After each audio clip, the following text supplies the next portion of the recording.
My dear student, আজকে আমরা পড়ব নয়নতারা সাইকেলের লেখা পাসিং অ্যাওয়ে অফ বাপু। তার আগে আজ আমরা জেনে নেব প্রবন্ধটির সারসংক্ষেপ, তারপর প্রত্যেকটি লাইনের অর্থ কিভাবে বাংলায় হয় সেটা জানব এবং শেষে আমরা প্রশ্ন উত্তর করব। এসো সারসংক্ষেপটি জেনে নেই। নয়নতারা সাইকেলের আত্মজীবনের সংক্ষিপ্ত অংশ এই পাঠ্য অংশটি। এটি ব্যক্ত করে অসীম শূন্যতা যা সৃষ্টি হয়েছিল গান্ধীজির হঠাৎ মৃত্যুতে। এই ঘটনায় গোটা দেশের মানুষ মর্মাহত হয়েছিলেন। বিড়লা হাউসের প্রাথমিক নীরবতা ও পরে বাঁধভাঙা কান্না এই অপ্রত্যাশিত ক্ষতির প্রতিফলন ঘটাচ্ছিল।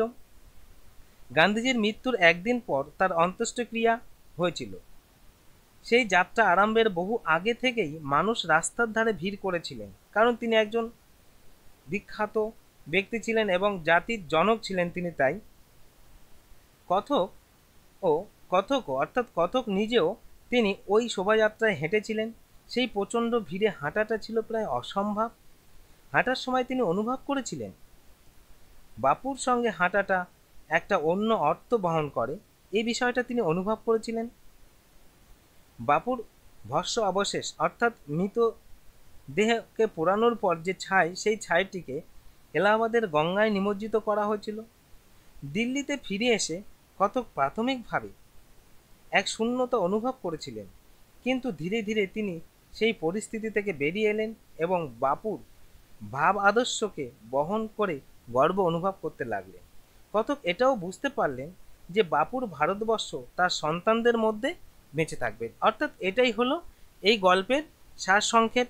এই সারসংক্ষেপ জানার পর এবার আমরা প্রত্যেকটি লাইনের অর্থ কিভাবে হয় সেটা জেনে নেব।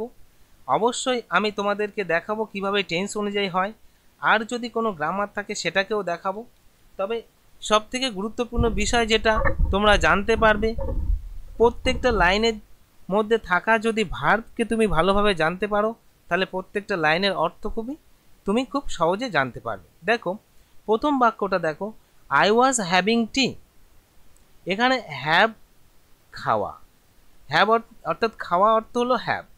তাহলে এই বাক্যটার অর্থ কি হচ্ছে? আই ওয়াজ হ্যাভিং টি, আমি চা খাচ্ছিলাম। অর্থ কিন্তু হয়েই গেল। দেখো, অ্যাট হোম বাড়িতে, অন দি ইভিনিং সন্ধেবেলাতে, অফ 30 জানুয়ারি 1948। অর্থাৎ পুরো বাক্যটার অর্থ বলতে গেলে আমি চা খাচ্ছিলাম এই কথাটাই এই বাক্যের মেন। অর্থাৎ 1948 সালের 30শে জানুয়ারি সন্ধেবেলায় আমি বাড়িতে চা খাচ্ছিলাম। দেখো বাক্যটা পাস্ট কন্টিনিউয়াস টেন্সের গঠনে আছে। আই ওয়াজ হ্যাভিং টি, এটাই মেন পার্ট এই সেন্টেন্সটার।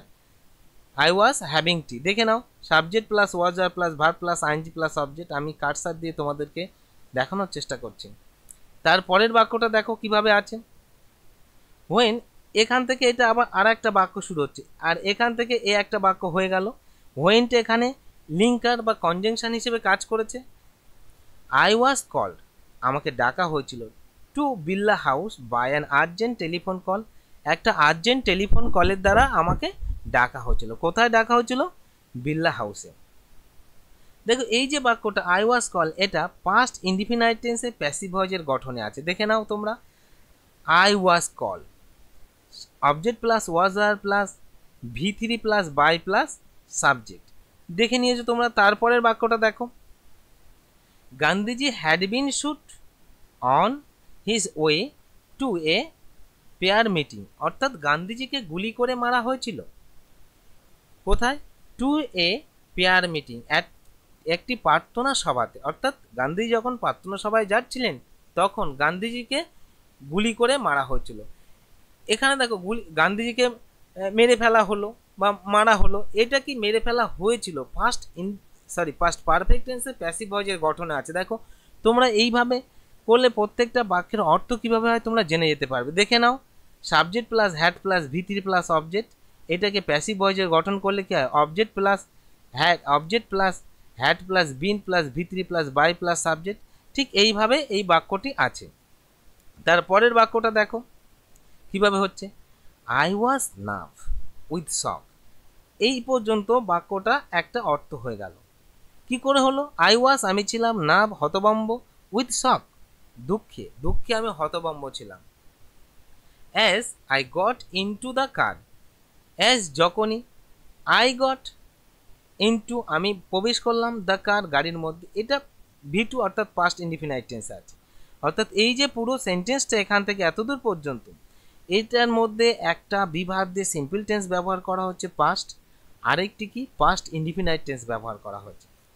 পরের বাক্যটা দেখো, অ্যাট বিল্লা হাউস, ওই বিল্লা হাউসে গান্ধীজিস রিলেটিভস, অর্থাৎ গান্ধীজির আত্মীয় স্বজন। এই গান্ধীজিস রিলেটিভ এটা অ্যাপোস্ট্রফি ব্যবহার করা হয়েছে, এর অর্থ হলো রবা এর গান্ধীজিস রিলেটিভস আত্মীয় স্বজন অ্যান্ড ফলোয়ার্স এবং অনুগামীরা হ্যাড গ্যাদার্ড একত্রিত হয়েছিল অ্যারাউন্ড হিজ বডি, তার শরীরের চারধারে একত্রিত হয়েছিল। কারা? গান্ধীজির আত্মীয় স্বজন এবং তার অনুগামীরা। এই এখান থেকে এতটা সাবজেক্ট পার্ট, বাক্যটি পাস্ট পারফেক্ট টেন্সে আছে, ভার্বটি হলো গ্যাদার্ড। তারপরের বাক্যটা দেখো, দেয়ার ওয়াজ সেখানে ছিল, এস দেয়ার ওয়াজ সাইলেন্স সেখানে ছিল একটা নিস্তব্ধতা। এখানে এটা এমনি টানে এসে যায়, অর্থাৎ সেখানে নিস্তব্ধতা ছিল। ইন দ্য রুম ওই ঘরের মধ্যে, ওই ঘরের মধ্যে একটা নিস্তব্ধতা ছিল। এই বাক্যের মধ্যে ভার্ব হলো ওয়াজ। তুমি দেখে নাও বাক্যটা কিভাবে হয়ে আছে, subject plus was were plus object. এই বাক্যের অর্থ বলতে গেলে তোমাকে ছিল, ছিলেন, ছিলাম যোগ করে অর্থ বলতে হবে, তাই এখানে আমি ওইভাবেই অর্থ বললাম। তারপরের বাক্যটা দেখো, অ্যাজ গান্ধীজি, অ্যাজ এখানে লিঙ্কার বা কনজাংশন হিসেবে ব্যবহার করা হয়েছে। অ্যাজ গান্ধীজি ব্রিথ, ব্রিথ শ্বাস প্রশ্বাস নেওয়া, গান্ধীজি শ্বাস প্রশ্বাস নিয়েছিল অর্থাৎ নিঃশ্বাস নিয়েছিল, হিজ লাস্ট তানার শেষ নিঃশ্বাস নিয়েছিল। অর্থাৎ যেহেতু গান্ধীজি তানার শেষ নিঃশ্বাস নিয়েছিলেন, তাই ওই ঘরের মধ্যে নিস্তব্ধতা বিরাজ করেছিল। Words of Gandhiji's death, word মানে কি? কথা। অফ গান্ধীজিস ডেথ অর্থাৎ গান্ধীজির মৃত্যুর কথা। হ্যাড স্প্রেড পাস্ট পারফেক্ট টেন্সে আছে বাক্যটা, হ্যাড স্প্রেড থ্রু দিল্লি, দিল্লির মধ্যে দিয়ে ছড়িয়ে পড়েছিল, অর্থাৎ দিল্লির মধ্যে ছড়িয়ে পড়েছিল। লাইক আ ফ্লেম একটা অগ্নিশিখার মতো। বাই উইন্ড, ফ্যান্ড বাই উইন্ড অর্থাৎ আগুনের শিখাকে যদি ফ্যানের বাতাস দেওয়া হয়, অর্থাৎ কোনো রকমের বাতাসের প্রবাহ দেওয়া হয়, তাহলে সেই শিখাটা ছড়িয়ে যায়।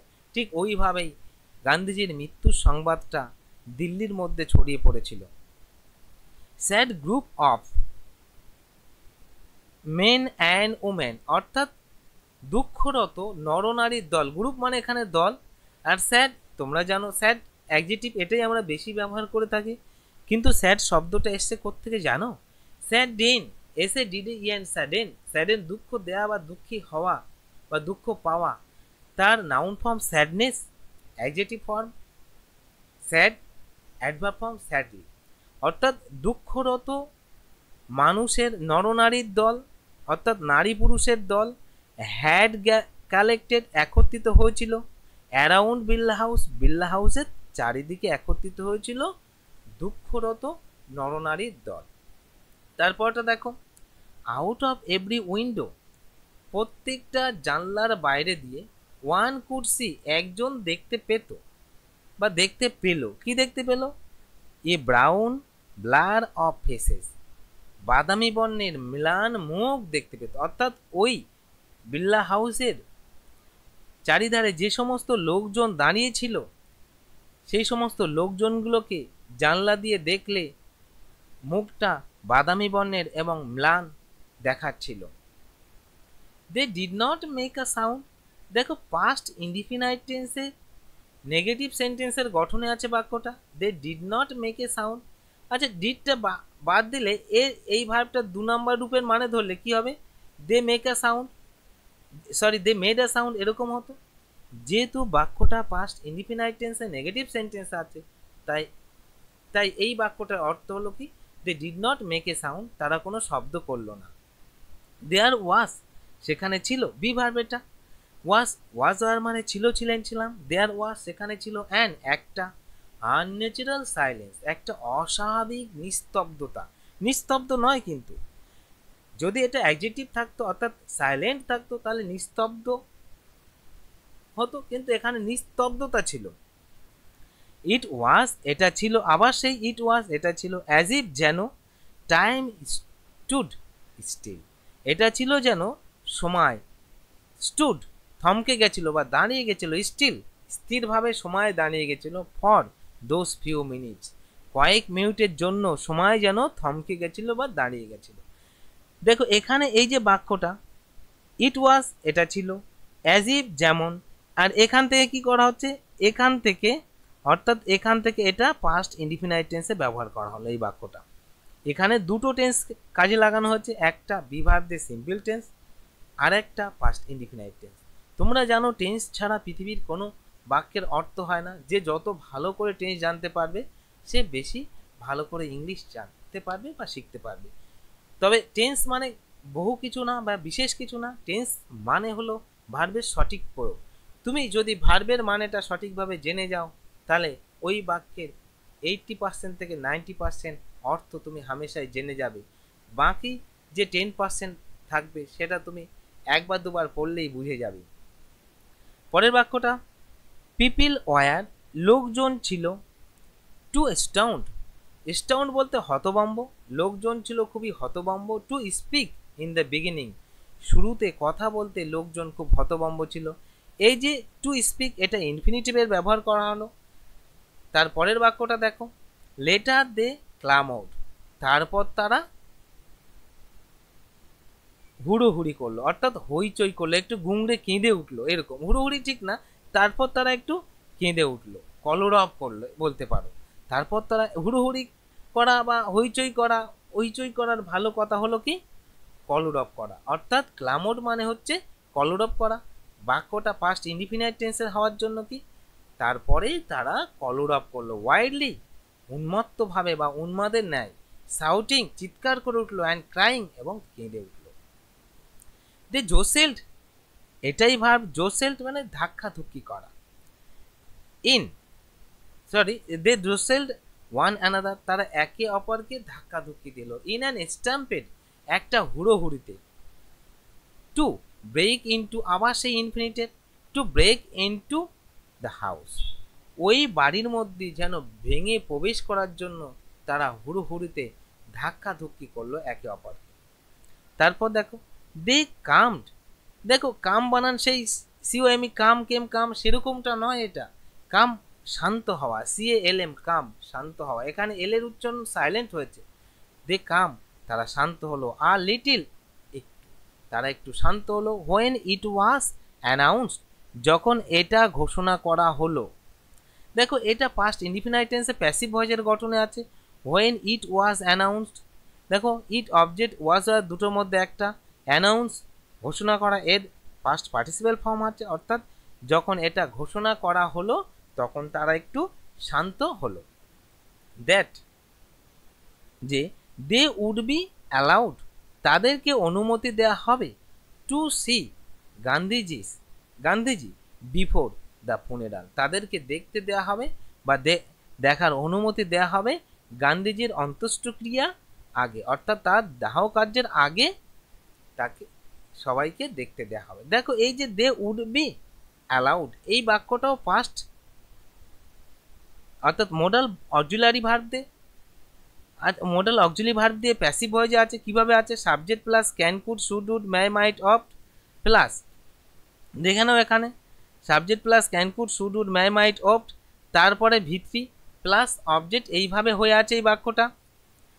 তারপরের বাক্যটা দেখো কিভাবে হয়ে আছে, হোয়েন ওয়ান ইজ ফেসড যখন একজন মুখোমুখি হয়, কিসের মুখোমুখি হয়, with shock of one loved one's death, যখন একজন তার প্রিয়জনের মৃত্যুকে দেখে তার মৃত প্রিয়জনের মৃত্যুর মুখোমুখি হন। ওয়ান হুইম্পার্স, এই হুইম্পার্স মানে কি ফিস ফিস করা বা বিড়বিড় করে বলা, কি বলে ফিস ফিস করে বলে ওঠে, what will become of me, আমার কি হবে, অর্থাৎ এই যে বাক্যটা what will become of me, এই বাক্যটা ফিউচার ইনডিফিনাইট টেন্স আছে। দেখো হোয়াট উইল কি হবে, what will become of me আমার কি হবে, অর্থাৎ এই বাক্যটা ফিউচার ইনডিফিনাইট টেন্সের গঠনে আছে। নাও এখন আমার কি হবে, that he has left me, তিনি আমায় ছেড়ে চলে গেলেন। দেখো এখানে বাক্যটা কি, subject plus হ্যাভাস plus V3 plus object. তো এই বাক্যটার অর্থ বলতে গেলে তোমাকে ইয়াছি, ইয়াছো, ইয়াছেন এই এরকম শব্দ অংশ যোগ করে বলতে হবে। তুমি কার সঙ্গে যোগ করে বলবে? এই যে লিভ ত্যাগ করা কথার সঙ্গে সাবজেক্টের মানে ধরবার পরে ইয়াছি ইয়াছো যোগ করে দেখো ত্যাগ করার কথার সঙ্গে, তাহলে তুমি এরকম অর্থটাই পাবে, হি হ্যাজ লেফট, তিনি ত্যাগ করেছেন, মি আমাকে। দিস ওয়াজ এটাই ছিল, দিস ওয়াজ সিওরলি নিশ্চিতভাবে, the question uppermost in the mind of the morning people, এটাই ছিল সব থেকে বেশি মানুষের মনের, বেশি দুঃখরত মানুষের মনের প্রশ্ন। এই যে মর্নিং, এই মর্নিং শব্দটা মর্নিং নয় কিন্তু মর্নিং, অর্থাৎ এটাকে পার্টিসিপেল অ্যাডজেক্টিভ করা হচ্ছে, ভার্বের সঙ্গে আইএনজি যুক্ত করে আমরা পার্টিসিপেল অ্যাডজেক্টিভ করতে পারি। যেমন কি, সেটিং সান উদীয়মান অস্তমান সূর্য, রাইজিং সান উদীয়মান সূর্য, ঠিক এরকম মর্নিং পিপিল অর্থাৎ দুঃখরত লোকজনের, অর্থাৎ এটাই ছিল নিশ্চিতভাবে সব থেকে বেশিরভাগ দুঃখরত মানুষের মনের প্রশ্ন।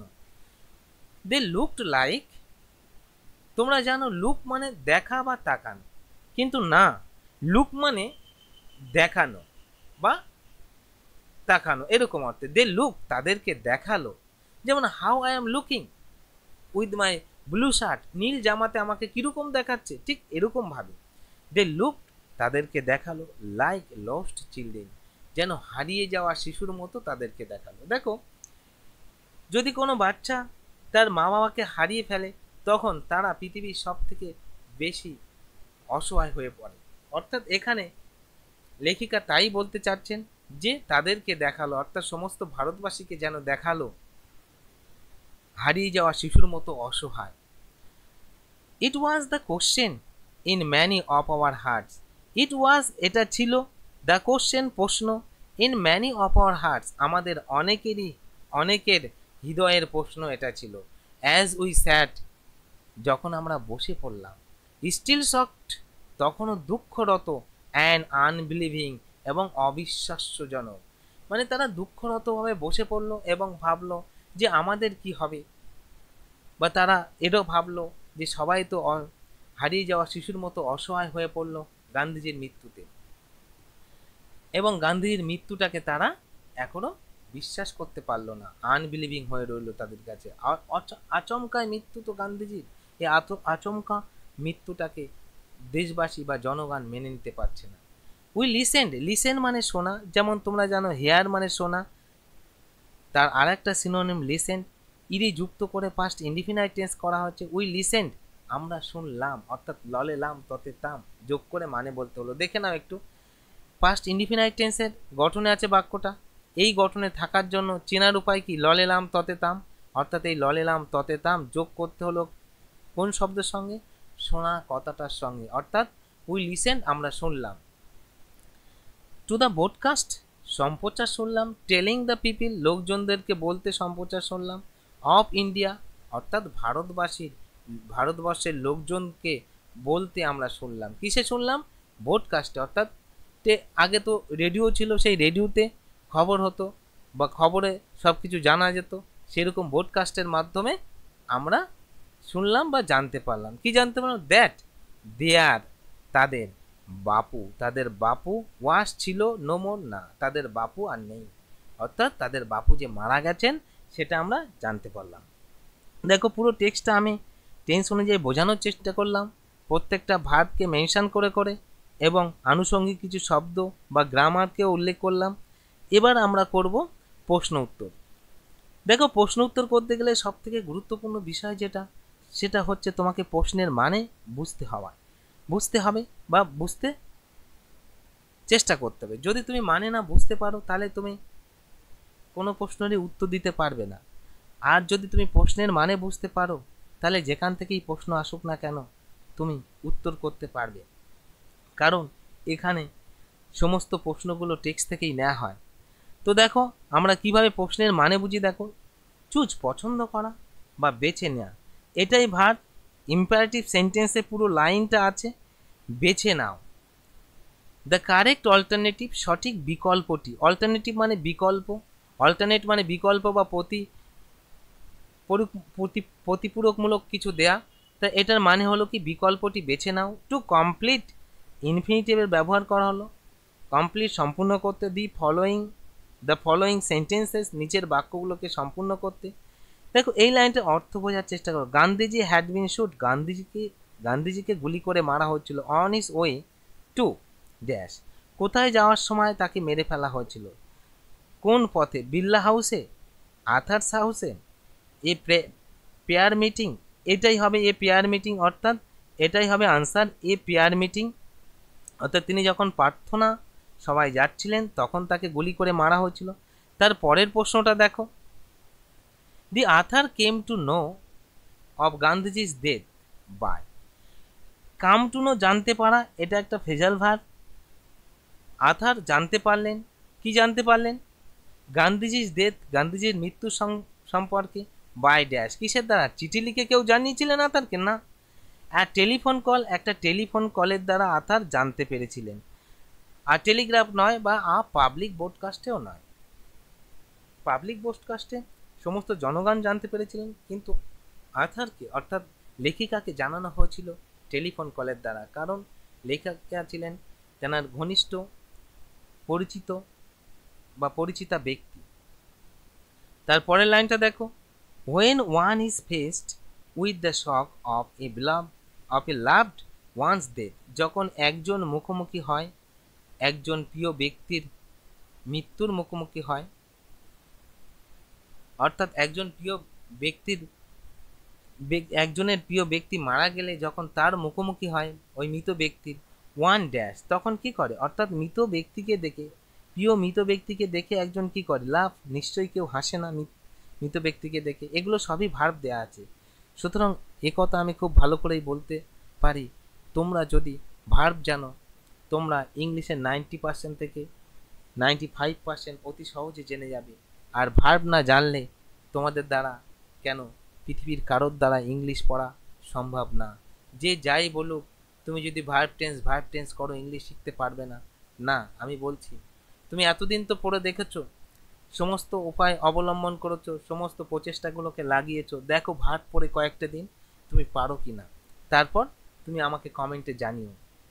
তো দেখো এখানে 4টি ভার্ব দেওয়া আছে। যখন একজন তার প্রিয় ব্যক্তি মৃত্যুর মুখোমুখি, অর্থাৎ যখন প্রিয় ব্যক্তি মারা যান তখন কি করে, কেউ হাসে না, কেউ কি করে না, ক্লাব হাততালি দেয় না, চিৎকারও করে না, হুইম্পার, ফিস ফিস করে কথা বলে। এখানে হুইম্পারটা আছে, তোমাদের টেক্সট দেখে নেবে। তারপরে গুলো দেখো আমি তোমাদের জন্য সংক্ষেপে লিখে নিয়েছি এখানে, কারণ টেক্সটে গিয়ে আবার ওখান থেকে উত্তর এখানে বার করে দিতে অনেক সময় লাগবে, ভিডিওটা অনেক বড় হয়ে যাবে তার জন্য। The death on which Gandhiji was shoot, কোন তারিখে গান্ধীজিকে গুলি করে মারা হয়েছিল, সেটা কত তারিখ ছিল, 30 জানুয়ারি, অর্থাৎ 30শে জানুয়ারি 1948 সাল। তারপরেটা দেখো, the place where Gandhiji breathe his last, কোন জায়গাতে গান্ধীজি তার শেষ নিঃশ্বাস নিয়েছিলেন বা ত্যাগ করেছিলেন। এইখানে ব্রিথ মানে নিঃশ্বাস নেওয়া বা ফেলা, এরকম, ওর জন্য নিয়েছিলেন বা ত্যাগ করেছিলেন। ভার্বের লিস্টে তোমরা দেখে নিও। অ্যাট বিড়লা হাউস, অর্থাৎ বিড়লা হাউসেই তিনি মারা গেছিলেন। তারপরেরটা দেখো, information given by the broadcast, information অর্থাৎ ইনফর্ম জানানো বা তথ্য দেওয়া, তার নাউন ফর্ম ইনফরমেশন, তথ্য, গিভেন দেয়া হয়েছিল, বাই ব্রডকাস্ট, কি তথ্য দেয়া হয়েছিল, সেটা হলো বাপুজি ওয়াজ নো মোর, অর্থাৎ বাপু ওয়াজ নো মোর, বাপু বলতে গান্ধীজি আর নেই, সেই খবরটাই জানানো হয়েছিল। পরেরটা দেখো কি আছে, ট্রু ফলস করতে গেলে তোমাকে এখানে এই অংশটা ভালো করে বুঝতে হবে। কি বলেছে, অনেক সময় এরকমটা হয় সাপোর্টিং স্টেটমেন্ট দিতে বলেনি তোমরা দিয়ে দাও, আবার অনেক সময় সাপোর্টিং স্টেটমেন্ট দিতে বলে তোমরা দিতে পারো না, কারণ পুরো বাক্যের শেষ পর্যন্ত তোমরা পড়ো না, পুরো প্রশ্নটাই ভালো করে পড়ো না। স্টেট বর্ণনা করা, এটাই ভার্ব, বর্ণনা করো বা বলো। whether the following statement, যদি কিনা এই বর্ণনাগুলো, দেখো একটা সহজ টিক্স তোমরা জেনে নাও, যখনই তোমরা ভার্ব শিখবে তখন নাউনটা আমার যুক্তি বুদ্ধিতে খুব সহজেই শিখতে পারবে। কারণ যত ভার্ব আছে সমস্ত ভার্বের শেষে দেখবে করা, হওয়া, থাকা, দেয়া, নেয়া এরকম শব্দ অংশ যোগ থাকে। এই করা, হওয়া, থাকা, দেয়া, নেয়া এগুলো বাদ দিলে যে শব্দ অংশ পাওয়া যায় সেটা নাউনের মানে হয়। এখানে ঠিক তাই হয়েছে। দেখো, স্টেট বর্ণনা করা, তার নাউন ফর্ম স্টেটমেন্ট বর্ণনা। তাহলে আমি করাটা বাদ দিলাম, বর্ণনা পেয়ে গেলাম। মুখস্থ আমাকে আলাদা করে করতে হলো না। তোমরা যদি 1:1 শব্দের মানে মুখস্থ করো তাহলে কোনো দিনই ইংলিশ শিখতে পারবে না। তোমাকে ভার্ব পড়তে হবে, ভার্ব পড়ে ইন্টারচেঞ্জ শিখতে হবে, তাহলেই তুমি সহজে ইংলিশ পড়তে পারবে এবং পুরো ইংলিশটা বিষয়টাকে জানতে পারবে। অর্থাৎ বর্ণনা করো, নিচের বর্ণনাগুলোকে সত্যি কিনা মিথ্যে তা। প্রোভাইড, প্রোভাইড মানে দেয়া, গিভ মানে যা, প্রোভাইড মানে তাই। দাও বা সরবরাহ করো। সেন্টেন্সেস, বাক্যগুলো সরবরাহ করো। ফ্রেসেস, অনুচ্ছেদ। ওয়ার্ডস, কথা। In support of your answer, যদি তুমি মিথ্যা বা সত্যি যাই বলো না কেন তার সপক্ষে তোমাকে কি দিতে হবে? সাপোর্টিং স্টেটমেন্ট, অর্থাৎ তার যুক্তিযুক্ত একটা বাক্য বা শব্দ অংশ বা একটা অনুচ্ছেদ তোমাকে তুলে দিতে হবে। দেখো কি বলছে, the author received an urgent telephone call in the morning. দেখো প্রথম লাইনেই আছে এটা উনি যখন চা খাচ্ছিলেন তখন সন্ধ্যাবেলা ছিল, অর্থাৎ গান্ধীজি মারা গেছিলেন সন্ধ্যাবেলা 5:30 মারা গেছিলেন, সন্ধ্যা 5:30। তো লেখিকাকে জানানো হয়েছিল একটা টেলিফোনের দ্বারা, কখন? সন্ধ্যাবেলাতে। সুতরাং এটা ফলস। পরের বাক্যটা দেখো, সাপোর্টিং স্টেটমেন্টটা কি দেখো, I was having T at home on the evening of 30 January 1948 when I was called to Birla House by an urgent telephone call। এই লাইনটা প্রথমেই আছে, আমি একটাই দেখিয়ে দেই। দেখো এই লাইনটা প্রথমেই আছে সাপোর্টিং স্টেটমেন্টটা, সুতরাং এই বাক্যটা সত্যি। তার পরের বাক্যটা দেখো, অর্থাৎ তার পরেরটা দেখো সত্যি কিনা মিথ্যা। People attempt to break into the Birla house. এই অ্যাটেম্প প্রচেষ্টা লাগানো, ট্রাই মানে যা, অ্যাটেম্পট মানে তাই। পিপল অ্যাটেম্পটেড, লোকজন চেষ্টা করেছিল, to break into the Birla house, ওই বিড়লা হাউসটাকে ভেঙে ঢুকে যাওয়ার প্রচেষ্টা লাগিয়েছিল বা চেষ্টা করেছিল। হ্যাঁ, টু, এ কথা সত্যি। জানো, এ চাচ্ছে আমি আগে দেখব গান্ধীজির মৃত মুখটাকে, ও বলছে আমি আগে দেখব। এই করে তারা হুড়োহুড়ি করে লক্ষাধিক লোক একত্রিত হলে যা হয় সেটাই হয়েছিল। তো দে জোসেল্ড ওয়ান অ্যানাদার, তারা একে অপরকে ধাক্কাধুক্কি করেছিল। এন স্ট্যাম্পেড, একটা হুড়োহুড়িতে, to break into the house, ওই বাড়িটাকে ভেঙে ফেলার প্রচেষ্টায়। তারপরের লাইনটা দেখো, the news of Gandhiji's death did not shock the people.